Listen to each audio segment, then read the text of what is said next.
Oke, bertemu lagi di Tatakuswaya Channel. Kali ini saya akan membagikan tips dan tutorial cara mengganti bearing roda depan yang udah oblak gaya gini nih. Ini kebetulan motor pakaian saya sehari-hari buat cari mobil, buat cari nafkah. Nah, ini udah oblak ya, udah oblak gaya gini dan oblaknya nih udah parah. Nih, malahan kita goyangin dikit juga kelihatan nih oblak parah ya. Jadi kendalanya itu kalau misalkan kita lagi melaju, kalau misalkan kita lagi cornering, lagi nikung, itu kerasa ada yang ngeganjel gitu di stang itu. Jadi larinya tuh belok-belok gak karuan gitu. Makanya sekarang kita ganti dan saya videokan tutorial dari awal sampai akhir dan sampai dipakai lagi. Nah, yang pertama ini kita perlukan alat dan juga bahan. Nah, alat-alatnya ini cuman kunci 12 dan 14 ring. Kemudian ini kunci 14 ring ini untuk buka asnya ya. 14-17, kemudian obeng, kemudian palu. Ini palu ya. Kemudian ini alat pencungkil, ini bila mana dibutuhkan. Dan ini untuk kunci 17-nya saya pakai yang sok aja. Kemudian ini ada grease atau stempet yang bagusnya ya.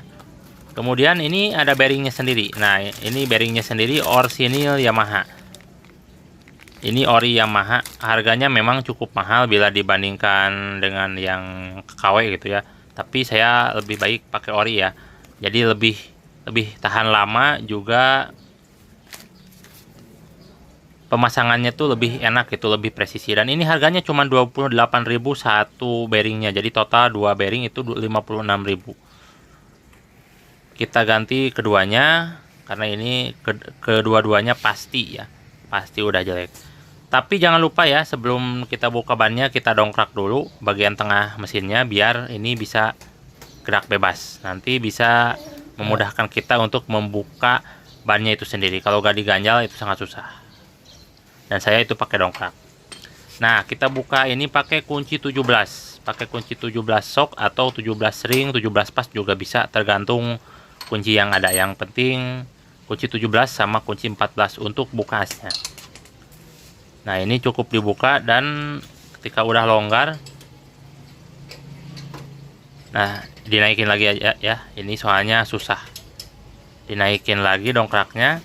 Ketika udah kebuka, ini dipukulnya jangan pakai besinya tapi pakai gagang kayunya biar nanti dratnya tuh gak rusak. Kemudian ini dibuka.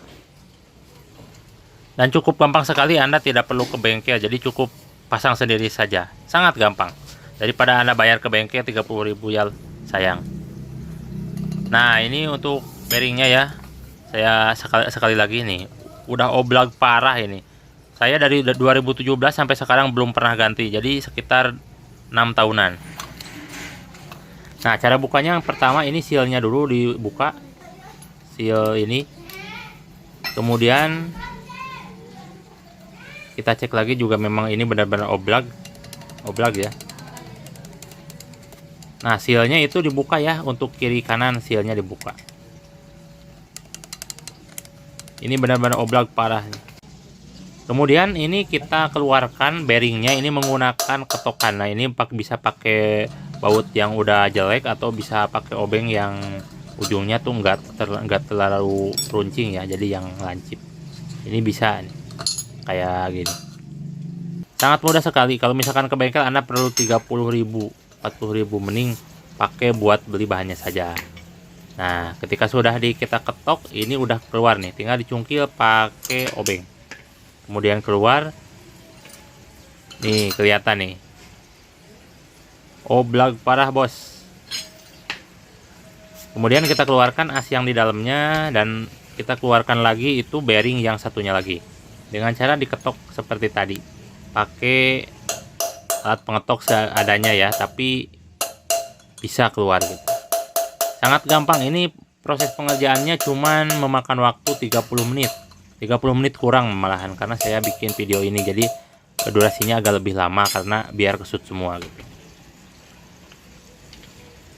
Nah, kalau yang satunya lagi ini saking udah oblaknya, ini udah kering stempetnya, padahal ini tiap beberapa bulan itu distempet mungkin nggak masuk ya, jadi oblak. Nah kemudian ini stempet yang baru, jadi kita gak main masukin aja, gak main asal masuk. Tapi ini bearing yang baru ini pakai dulu stempet secukupnya. Dan caranya itu pakai jari kita kemudian ditekan ke bola-bola bearing tersebut biar stempet ini masuk itu sampai ke dalam sela-selanya. Jadi jangan asal oles, jangan asal jangan ada stempet aja gitu, jangan ya. Nah kemudian kalau udah bearingnya udah merata stempetnya, kemudian ini yang dalamnya juga harus pakai ya, karena kalau misalkan bearingnya aja nanti beberapa bulan juga itu kering. Tapi kalau misalkan di sini ada cadangan, setidaknya itu bearing itu tidak cepat aus gitu ya, jadi bisa kebantu lah kalau misalkan kita kasih stempetnya atau gemuknya, grease-nya lebih di dalam rongga as tersebut. Nah ini kita masukkan sampai secukupnya, sampai padat semua. Kemudian kita pasangkan ini bearingnya. Nah cara pemasangannya cukup mudah, cukup diketok. Kalau ada ya pakai tahanan, tapi yang kalau gak ada pakai palu. Tapi jangan kencang-kencang. Kalau misalkan kencang-kencang, apalagi bagian tengahnya kepukul keras, itu bisa-bisa bengkok. Nah jadi harus kita paskan. Kita bisa pukul pakai bearing yang bekas yang tadi kita bongkar. Nah ini biar merata kayak gini ya. Jadi kalau udah merata kayak gini, bearing bekasnya juga dicongkel, dan kita alhasil bearing yang baru itu lebih merata. Tapi kita pengen ratakan lagi, ini pakai as yang tengah ya, atau bisa pakai mata kunci sok, bebas lah kalau itu. Jadi intinya harus pemasangannya tuh harus bener, jangan sampai kurang masuk ataupun bengkok. Kalau saya selalu kontrol ini pakai as yang panjang. Kemudian bersihkan ya, jangan sampai bekas kita pengerjaan itu banyak kotoran. Nah kemudian setelah yang satunya masuk, jangan lupa ini masukkan as yang dalamnya. Kalau misalkan as yang dalamnya gak kemasukan, nanti oblag parah itu, soalnya dudukannya gak ada. Nah kita yang satu lagi masukkan, caranya sama seperti yang tadi, dimasukkan. Kalau saya ini pakai palu ya, asal jangan keras-keras, nanti bengkok, nanti merusak bagian bal yang di dalamnya. Nah kita ratakan pakai ujung baut yang lumayan besar. Setelah itu kita cek, dan memang ini bearing baru, jadi nggak mungkin ada oblag, dan ini bagus. Nah setelah itu kita bersihkan dan kita tes pakai asnya. Ini harus masuk dulu ya, jangan sampai nanti ketika udah masang di motor susah masukin asnya. Setelah kita dicek masukin as, kita masukin lagi grease atau stempet ke permukaan bagian luar dari bearing. Nah tujuannya juga ini sama, untuk melumasi, dan ini ditutup nantinya pakai oil seal. Oil seal ini bawaannya nih, supaya bisa menahan atau menyimpan stempet tersebut. Pemasangannya juga cukup mudah, tinggal diketok aja pakai palu kayak gini. Kemudian lakukan yang satunya lagi.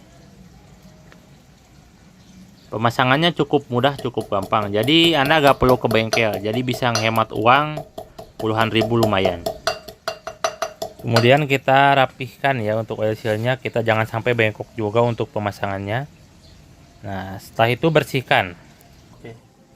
Dan setelah dibersihkan, kita masukkan ini bantalan dari asnya. Ini bantalannya untuk menahan nanti ke prok yang bagian bawah. Jangan sampai lupa untuk pemasangannya. Kebalik boleh, tapi kalau misalkan lupa itu jangan. Nah kita tinggal masukin aja, dan ini masukinnya sangat gampang sekali. Tinggal kita paskan, masukin dulu piringan cakramnya ke kaliper cakramnya. Nah kayak gini. Kalau udah masuk, asnya masukin, udah kita tinggal pasang ring sama baut dan dikencengin pakai kunci 17 sama kunci 14. Bebas itu mau pas ring sok ya, kalau ada kunci sok biar lebih ringan untuk pemakaiannya.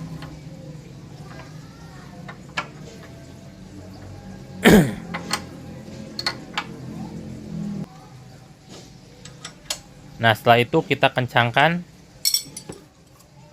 kita cek ya, ini nggak ada oblak, nggak ada kendala. Kita cek juga nggak ada kendala. Nah, tapi ini pas kita udah beres selesai pasang, jangan lupa ini handle remnya harus dikocok terlebih dahulu. Soalnya kalau nggak dikocok nanti misalkan Anda pakai langsung entar-entar nyungsep lagi karena remnya belum nampak benar.